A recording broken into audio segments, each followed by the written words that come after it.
So I only read the queer feminism piece. I did not read the other one because a girl is busy. And if it was required, I would have read it. But since it's not, I didn't. No, I didn't have enough time to read the optional piece, although I'm sure it's great. I think it works best if we talk about the queer feminism piece first and then the manifestos after that. So after reading the queer feminism piece, it's basically, here are the questions I got in my mind, and then we can kind of like dive into them. Okay.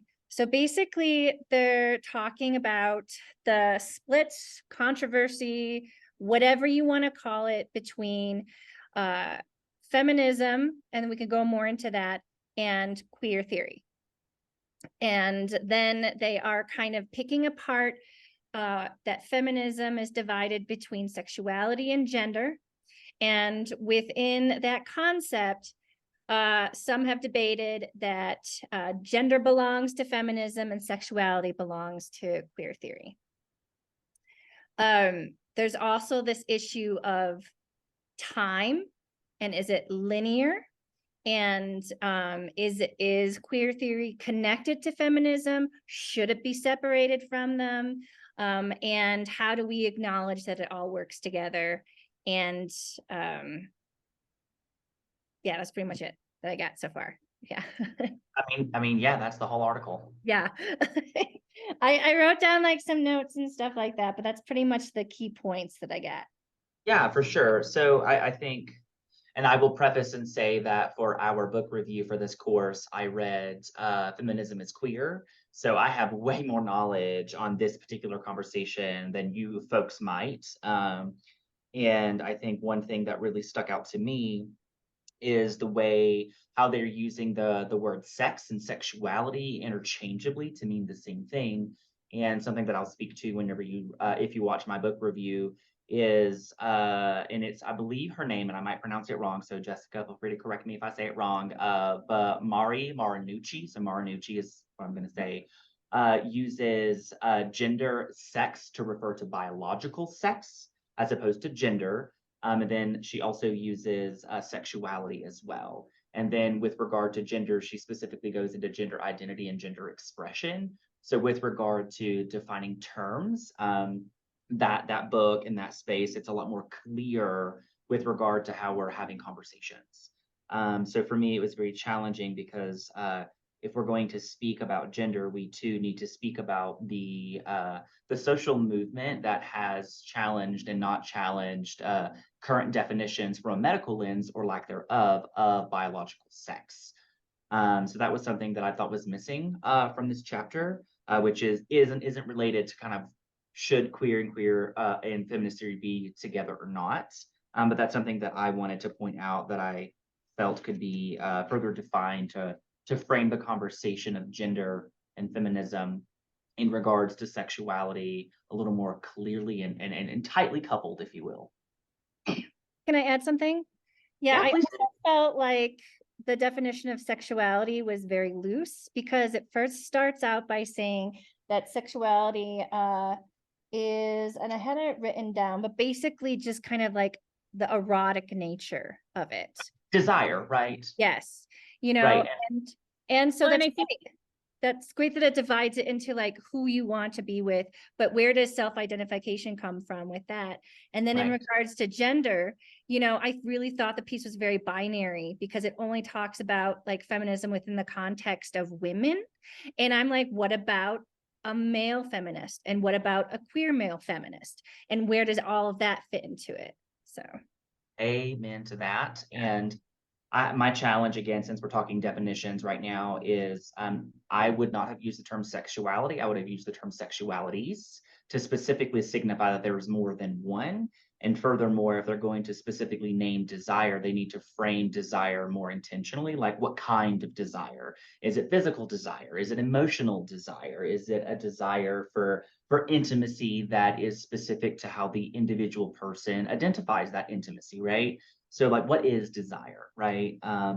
So I again, was just go ahead. with that desire piece, like, okay, but and then this question popped into my head: does that, like, is it like attraction? Is that what they're saying is desire, and Right. like you're kind of clearing it up, but I zoned in on it as, okay, that's what they're attracted to. That's what, Yeah. and I viewed it as attraction, not Right. necessarily, but you're right. There could be, is it a desire for physical or intimacy, or, what area? And I didn't see that. I just kind of saw it as an attraction, and I didn't go further in my definition. And I probably should have, like, is it a physical attraction? Is it, are you attracted to their mind? Are you attracted to the way that they Yeah. think, or their, there's different forms of Right. attraction too. And I didn't click with that until you started burying it off. Right. Because I am very familiar with the various sexualities that exist in the world. And with regard to that conversation, you really do have to get into the weeds of separating out attraction and desire and like what those look like. For example, if you think of gray sexuality, for example, do we know what gray sexuality is?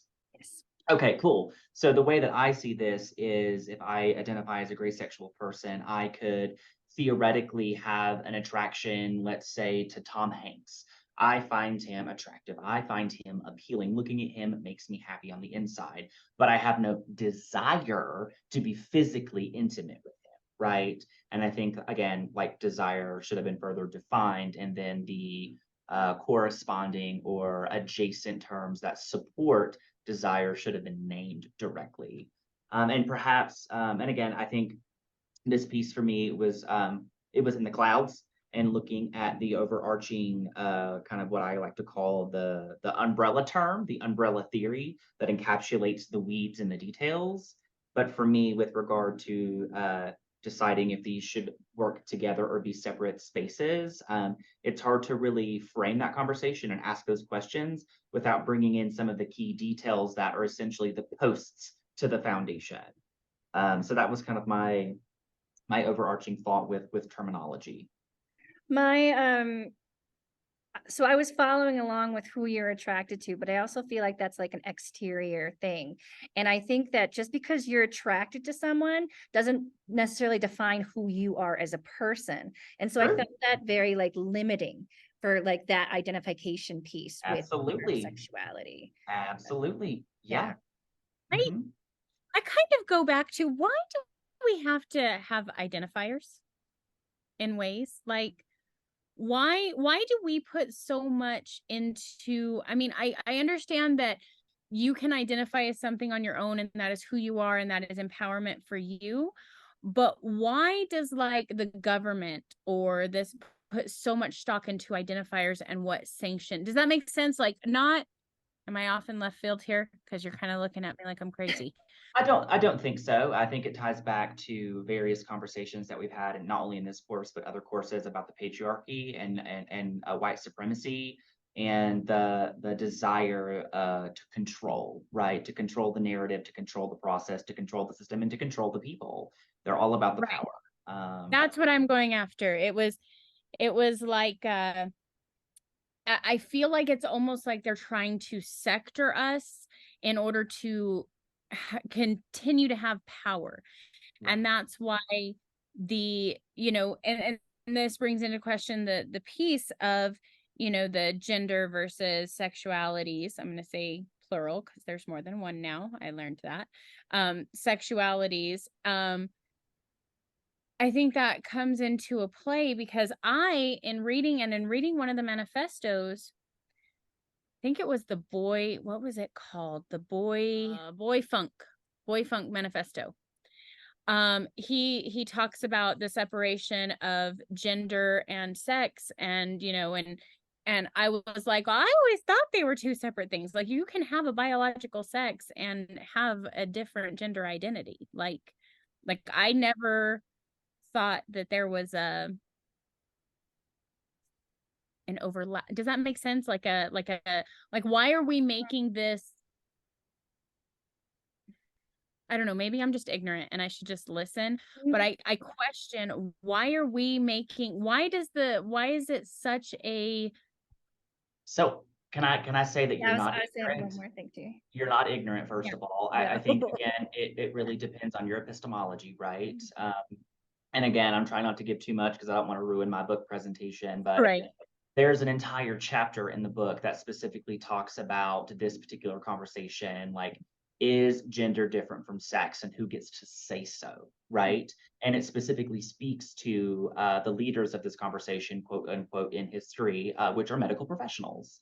And then it jumps into a really deep conversation about the binary. You know, you are biologically male, you are biologically female. But then we learn, we, the medical scholars, have learned that there are more than one biological type of sex, right? Because if you think of intersex people that may or may not have different types of chromosomes, that could theoretically be considered a third sex. Furthermore, with regard to the specific number of varying chromosomes, there is a variety within the intersex category. And currently at this time, there are 6 different differentiations, which again, theoretically could be considered 6 different biological sexes that are outside the box of male and female. However, the medical community has decided that this is considered a default in biology. It is an anomaly. It is not natural. Therefore, it is not a part of the biological conversation, even though this happened in natural biology. I was just about to say, wait, hold up, stop right there. They How were is it not two. They natural? were 2 humans that had the capacity to make a baby. The baby was conceived by natural means, and the birth was a natural birth. And then this So how human is it came out unnatural? biologically how it came out, and it is apparent. It's unnatural because it's a political stance, you know. Yes. So And there's a lot of conversation. yeah. And Like, I think your argument about like politics is a great segue into another part of the article, which basically kind of identifies what feminism is as apart from queer theory. And so it was questioned, like, should we use feminism versus queer theory, or should we say feminist theory against queer theory? Because some of the identifiers with feminism is that it's a movement and that it's a political movement. And therefore, with queer theory, it's kind of like a sub. And So for me, it's contextual. And I would say, one, it depends on your research questions, what theoretical framework you should use, right? We've all learned that. Additionally, it also depends on your individual epistemology and how you are seeing and operationalizing not only queer theory, but also feminism and feminist theory. I remember in my qualitative 1 class, whenever we got to the queer theory section and we read through it, I had many, many opinions because I was one of the few individuals in that space who has actually lived the experience. And the way that the scholar that we read wrote about their queerness and queer theory is completely different than mine. A great example that we engaged in a conversation about was the term queer itself. How for this individual, when they wrote this piece, the term queer was a slur, and saying it is like punching kittens, if you will, like something you just do not do. And I over here, like, I wear the term queer like a dress, like a colorful, beautiful dress, and that is my identity, right? So I have defined this conversation differently, this word differently. I have defined the quote unquote social movement differently. So when I read this piece, and it's very like, well, these handful of folks think that it should work in tandem. These other folks over here think they should be separate, and so they are separate. And I would say that it really just depends on who you are as an individual and what your epistemology is. And within that epistemology, do your research questions reflect that epistemology? And if not, then you have some incongruence in your individual value systems. But again, that's my shtick. Well, no, I totally learned a lot, and I'm like, he did not just say punching kittens. That's something you don't do. Like, That's all I could think of. help myself. just I got laughed. such a visual. But I honestly go back to the intersectionality conversation. And I really think about, I was like really in the stance, and I think I'm still in the stance now. If I have new information, I will change my stance. I have no problem changing it. But I'm really in the stance of, why not have intersectionality and Black feminist intersectionality and, the different, you know, the different sections. Like, why can't it be sectioned out kind of like critical theory is, critical race theory, critical disability theory, you know, why couldn't it be sectioned out? But, you know, again, I'm careful with that because I don't want to take away from a group that needs it. You know what I'm saying?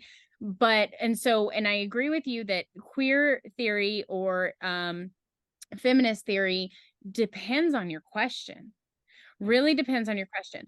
But if I've learned anything from a lot of our readings in this class is that feminist theory or feminism, I guess, is really about overall change for more than just females. It is not just, you know, it is to get rid of, oh God, who is the girl that said this? Please help me. Universalism. We're trying to abolish universalism. I'm And blanking. I know what you're talking about, though. yes, and that can go into many different sections. And I think it depends on your question. If you're trying to abolish universalism, even though, you know, you might have LGBTQ or gender in your question, maybe it falls more under feminist theory. You know what I'm saying? Like, I really think you're right in that it just depends on where you're researching. Right. And a great example of this is like with my dissertation topic, like my intent is to specifically examine the experiences of non-binary professionals, right? And I haven't even touched on the literature that discusses queer theory or sexuality because that's not the space in which I'm specifically looking. Now, if that comes up in conversation, that certainly will be a part of, you know, the interviews, the discussion, so on and so forth. But in terms of the lens that I'm choosing to work through, it is not queer theory. One, because I have many problems with queer theory in itself. And I just, I agree and I disagree. That's, like I said, contextual, because as someone who lives the experience, I can definitely see how gender and sexuality are two sides of the same coin. But not all individuals, all persons are afforded the opportunity in society to even have that coin, let alone discuss those two sides, right? So you can't not discuss power in this conversation too. And I love that intersectionality was brought up, but what about the intersection or lack thereof of power, right?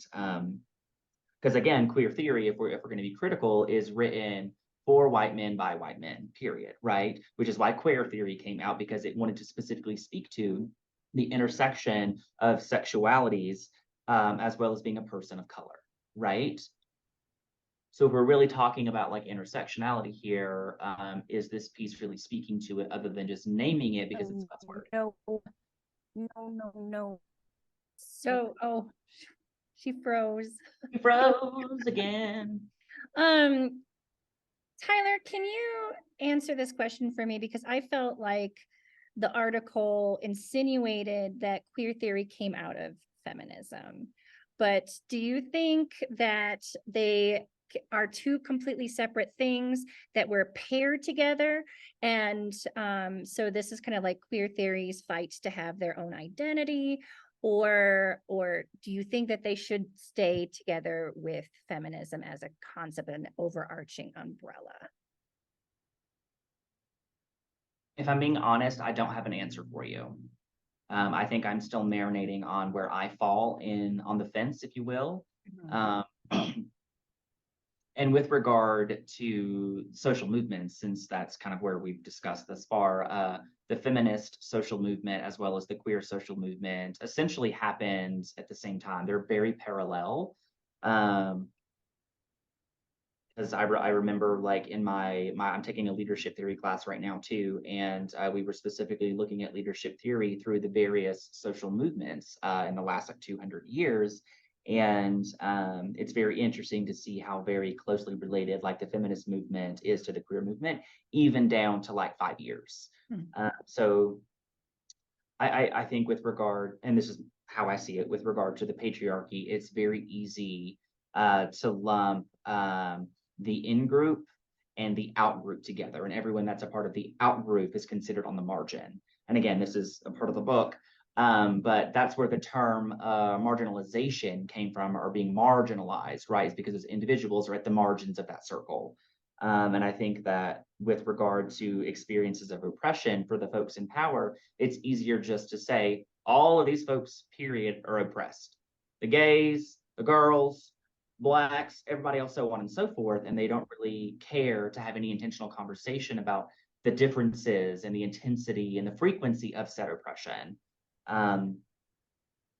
Do I What think did that I miss?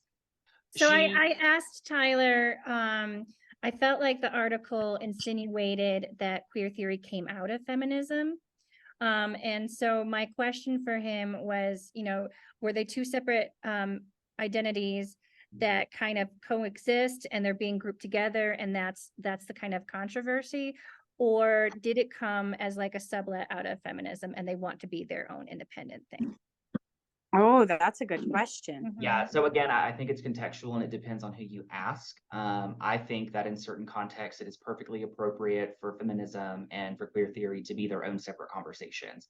And also in certain spaces and certain different conversations, I think it's perfectly appropriate for them to intersect, to overlap, to hold hands, whatever you want to call it, because there are people, myself included, that you cannot separate the sexuality and the femininity at all, right? Because so much of my queer, my gay, if you will, upbringing and experience is associated to the fact that I'm a feminine person, right? And if we think of the historical definitions of, gay is the term that we use now, but if we think back to the early 17th century, 18th century, whenever the term gay first was created, the first term was called Molly, and they called them Molly houses, like gay spaces.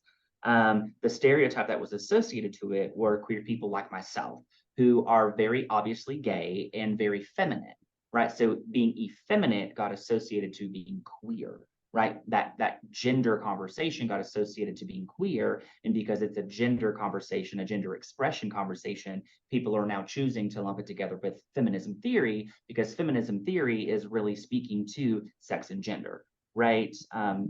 So then I challenge the process and say, was it appropriate for that original stereotype to associate being feminine with being queer? Is that the same? Because I think about the queer individuals who are inherently masculine. I think of the rocks of the world that are gay as fuck. It doesn't intersect for those individuals, right? So it's very contextual. For folks like me, this space and this mirroring of two theories makes total sense. But if I were going to speak to that individual and this individual is giving me their experience, I would presume that feminist theory and being feminine would not necessarily come up, other than the fact that I can't stand that everyone thinks I'm so girly because I'm gay. I'm not, I'm a man, right? So to get to the point is, I don't know, I marinate, I'm thinking, I'm pondering, I'm grappling, I'm struggling all at the same time. Yeah, so I'm right there with go for it, Sam.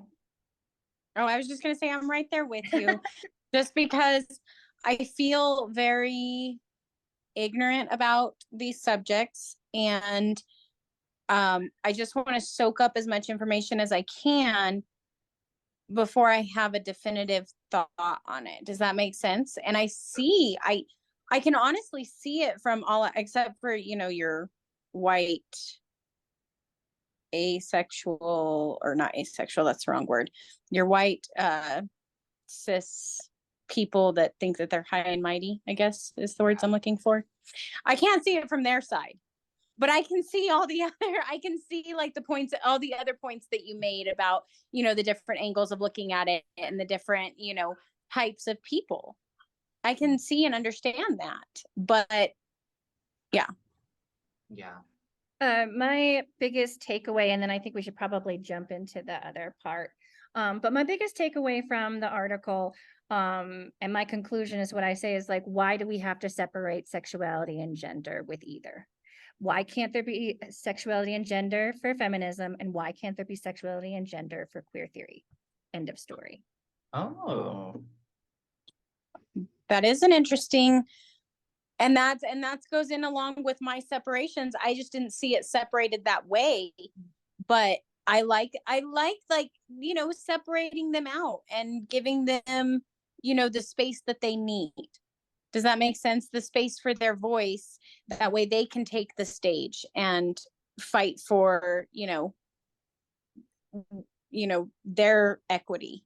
I don't really like the word equality because it's, but moving into our manifesto section.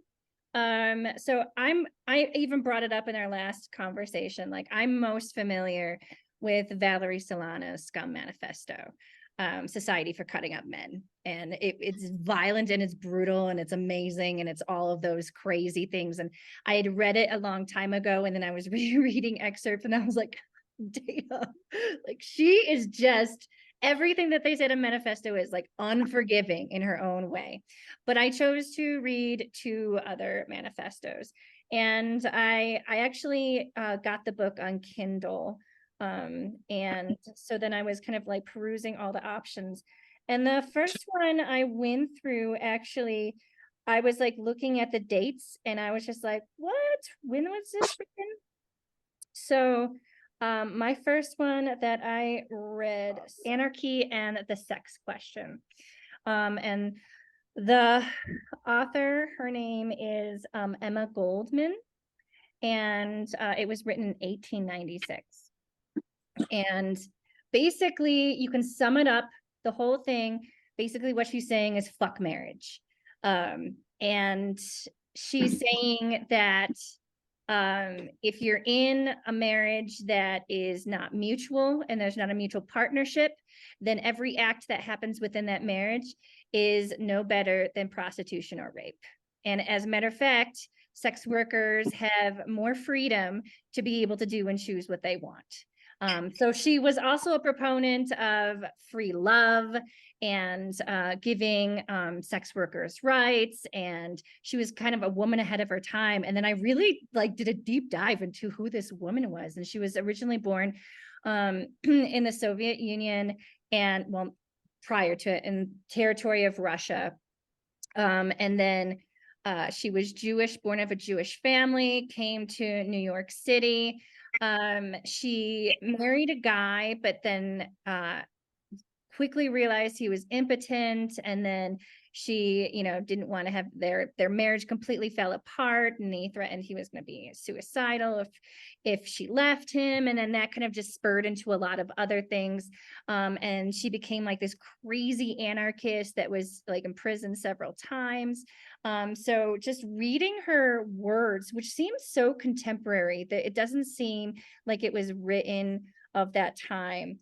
But basically, she just advocates for any person, not a woman, who is bound by a legal situation and it is not a mutual partnership. It should not exist in any context. So I thought it was pretty cool.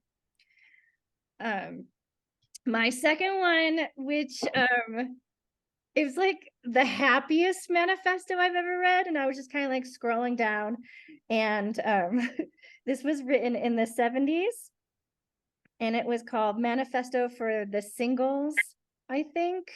Let me see here. Hold on one second here.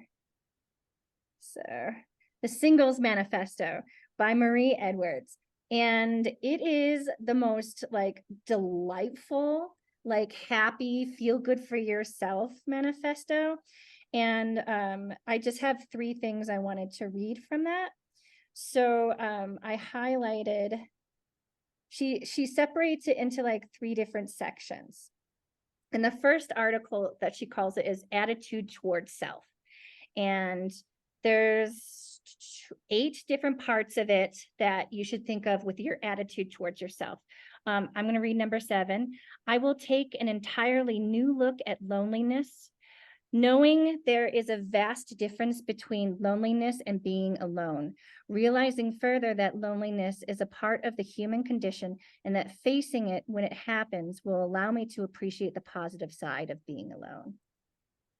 The next article that she had is called Attitudes Towards Others.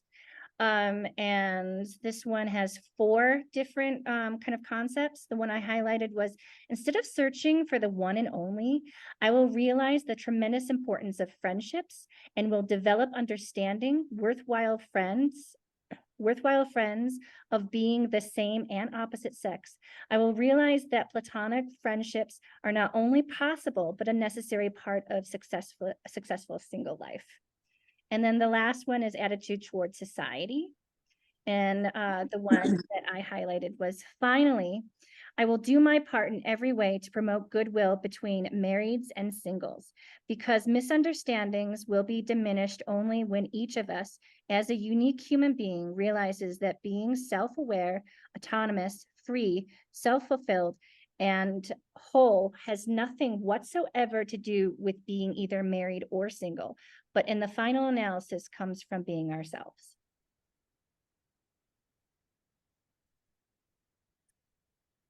Powerful. Yeah. But so I just like, I needed I that. think I was like, I must have needed to read that one, you know? I think that that's something beautiful about manifestos. And I read two, but I like scrolled through all of them, and kind of skimmed all of them. And the thing that I noticed was how raw they were, how heartfelt they are, how there's deep like I'm going to say juxtaposition, there's deep opposing thoughts. There's and I think that's what I love about manifestos is they're human. Does that make sense? And they explain that you can have and be in favor of something and have complex feelings about it. Does that make sense? Mm-hmm. You can have huge, like, feelings are not just like, feelings intertwine. There's complexity to it, and I think that's like, complexity is what manifestos are, is what I feel like they are. Does that make sense? Yeah, I also feel like it Right. gives you the right to contradict yourself, you know, because it is your viewpoint, you know. You're not thinking about anyone except what you seriously think should be the right answer, you know. And we're not, everything that we think doesn't necessarily, that's not a black or white issue, you know. And so you can combine several different things of your thought within it, and it can be contradictory. I mean, in addition to everything y'all said, I think my additional takeaway was the fact that there weren't any expectations for writing style.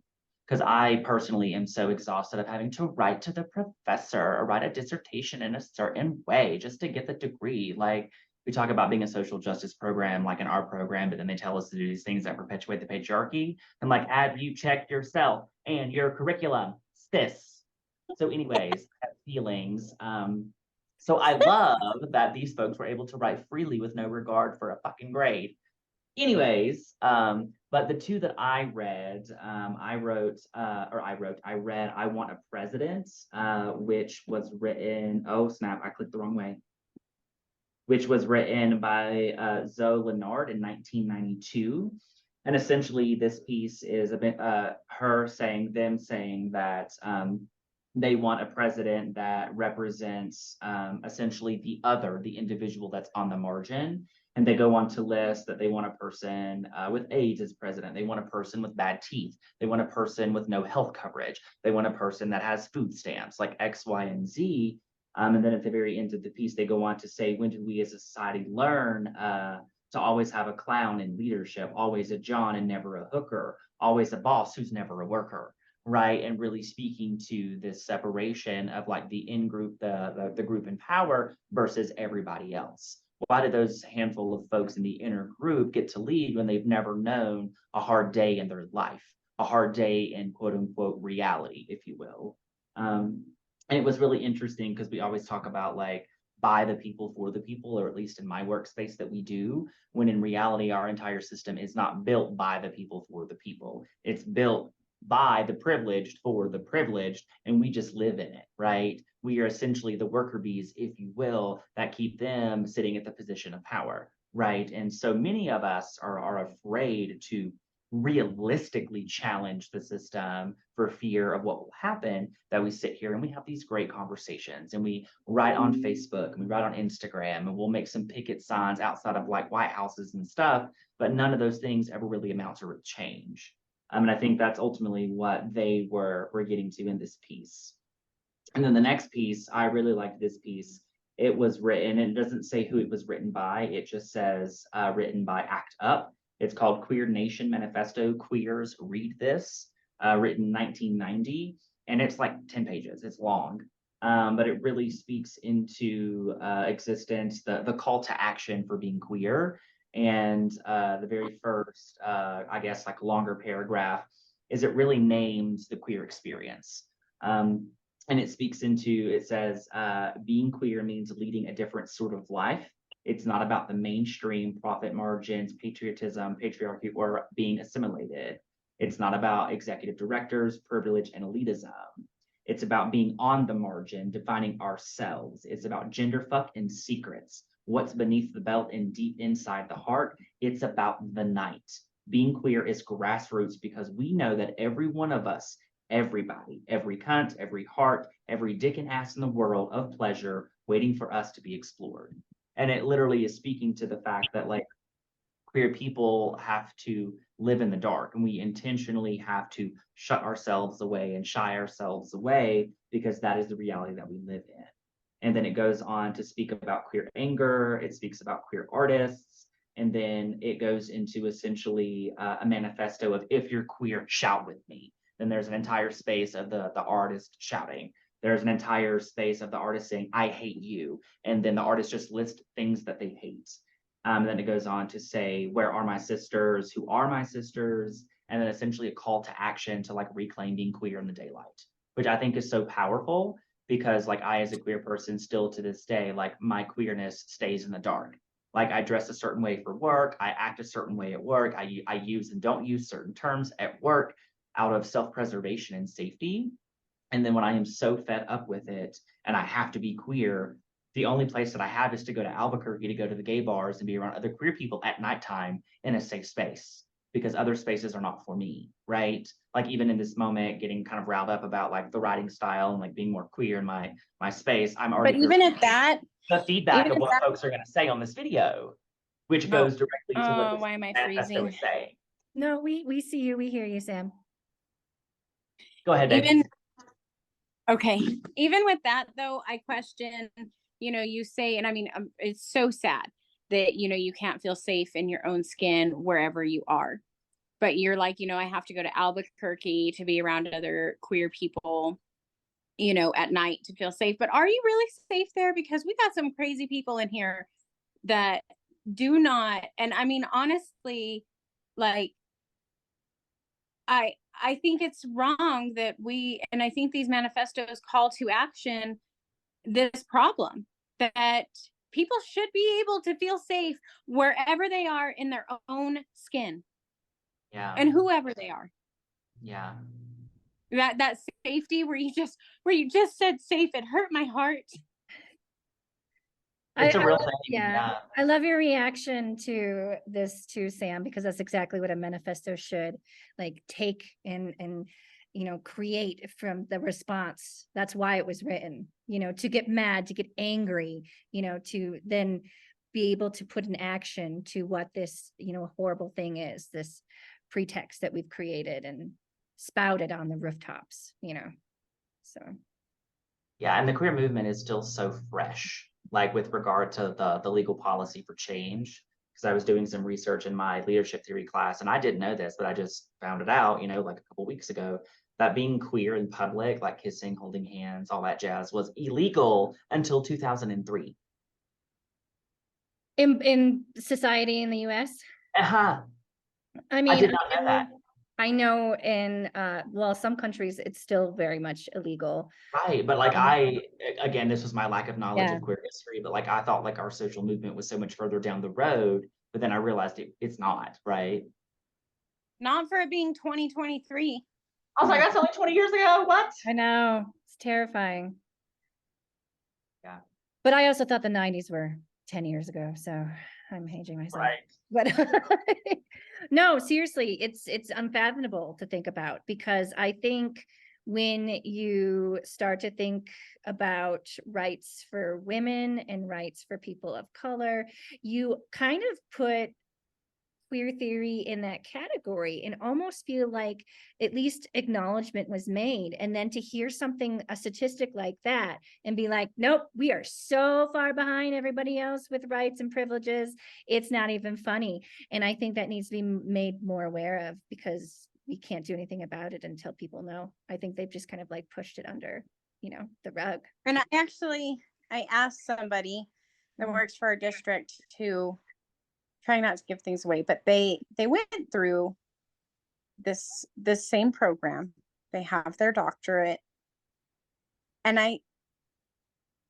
I'm angry that they don't stand up when they see social justice. So when I got this person away from everybody else, I said, so how do you navigate? Because I know that we're from a small town that is not kind to evolving and, going with social justices. But this guy's up in admin. And I was like, so how do you navigate social justice and, the town that we're in? How do you navigate trying to bring social justice to our schools, being, that we're in a not very progressive area? And he just really was like, well, it's hard. And, you just kind of see where things are going. And he goes, well, how do you navigate it? And I looked him dead in the eye and I said, I say things when I think they need to be said. Sometimes And you it gotta was call a just, bitch out. I mean, that's the fucking truth. Call a bitch out. that's exactly what I did. And I felt bad because he's my admin. But I've been angry and I've kept it in because I'm like, wait, that's wrong. Why are you wait, what? No, don't do that. And so I said, I say things when they need to be said. I say the hard things because that's the only way it's going to change. And he was like, oh yeah, that's a great idea. And I'm like, were we in the same program? Because mine's different than yours. No, but it's such a truthful statement to say that you felt bad because you were calling out a person who has a position of power above you on something that he should have been doing, and that just goes to show how voices are oppressed as well. And so not only that, but like, since our current program is rooted in the patriarchy, I mean, the social justice lens they use is, so long as you're talking about women, blacks, or people of color and the gays, that's considered social justice enough, right? And anybody can learn to speak about those things and write to the professor to get through a program, right? Like, if they really wanted to create social justice warriors or advocates or folks in leadership spaces, they would completely overhaul this curriculum and their pedagogical approach, but that's a whole other conversation. So, I mean, I know plenty of people that have gone through similar social justice programs, and they just went through the motions to get that checkbox on a piece of paper to get to the leadership space, because social justice and like inclusive excellence are buzzwords now. It's all lip service, right? Let's pull a curtain in front of what's actually happening behind the scenes, i.e. absolutely nothing. Sorry, I have opinions. I'm tired and I chose violence. we all have opinions. I know. I'm in the TPAL program, which is a little bit different, but we're required to transfer 6 credits over, or I'm taking, classes like Fem theory. But I think what would be interesting is to add an actual class to be like, this is like an outward field study class. Now you show me how you're using social justice in your context. And that be kind of part of the whole exchange of why you're at this specific university. So yeah. Well, it's just so interesting because, no, this is unrelated to the reading. Let me bring myself back to focus. I think we are pretty good. All right, you guys. Sorry, y'all. Okay, I am reading my book and I'm trying to disassociate and take my way from terms that I was raised with and I'm ingrained in, because I'm very much a part of gendered language, and you guys feeds into that. So y'all is my new term that I'm using for everything, even though I'm not from the South, because it's a more appropriate term to use. So, all right, y'all. I agree. You guys has been one of the hardest terms for me to drop. I'm always like, you guys. And somebody pointed it out to me that, hey, that's a masculine term. And, and so Call me on it if I say that, but I inevitably will, because it's been hard for me to drop. All right, I will say goodbye. It was wonderful talking with you guys again. Bye. Y'all. Bye all. Bye, y'all. I shot Andrew Warhol. Yeah, he had too much control over my life.